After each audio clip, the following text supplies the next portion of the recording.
In this tutorial, we will show you how to integrate Google Search Console with NytroSEO. After logging into your NytroSEO account, find the Settings menu. It's usually in the sidebar. Click on it to access your account settings. In the Settings section, look for the API and Integrations panel. This is where you can connect third-party services, like Google Search Console, to your NytroSEO account. Click the Connect Google Search Console button in the API and Integrations section. A new window will pop up, asking you to log in with your Google account. Make sure to use the account that has access to your website's Google Search Console. Once you log into your Google account, you'll be asked to grant NytroSEO permission to sync your Google Search Console data. Click Continue to provide the required permissions. You may see a confirmation message or a screen displaying the permissions granted. After completing these steps, your Google Search Console account will be successfully connected, and the data will begin syncing to the NytroSEO dashboard. Please note that the syncing process may take some time, and the data will gradually appear on your dashboard. After authorization, you should see a green checkmark confirming that Google Search Console is successfully connected to NytroSEO. You can revoke the permission at any time using the Revoke function.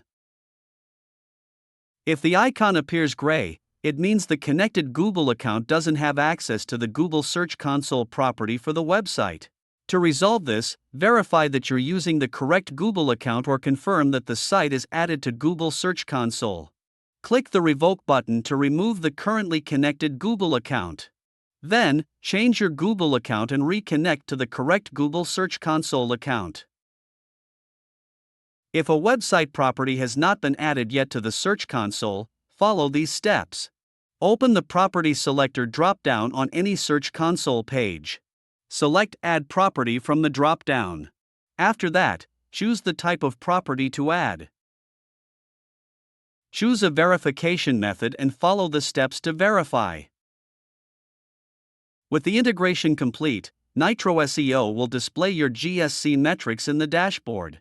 Navigate to the Keywords section and go to the Manage Keywords menu. On the right-hand side of the screen, look for the Column Management button. Select metrics by checking boxes, such as clicks, impressions, and CTR. Once you've selected the metrics and date range, click Save to apply the settings. Your NytroSEO dashboard will update to display the customized data, giving you a more tailored view of your site's performance. This data can also be similarly displayed on Manage Pages menu, using the same column management icon. Thank you for watching. We hope this guide was helpful. If you have any more questions, or need further assistance, send us a ticket or book a meeting with our support team.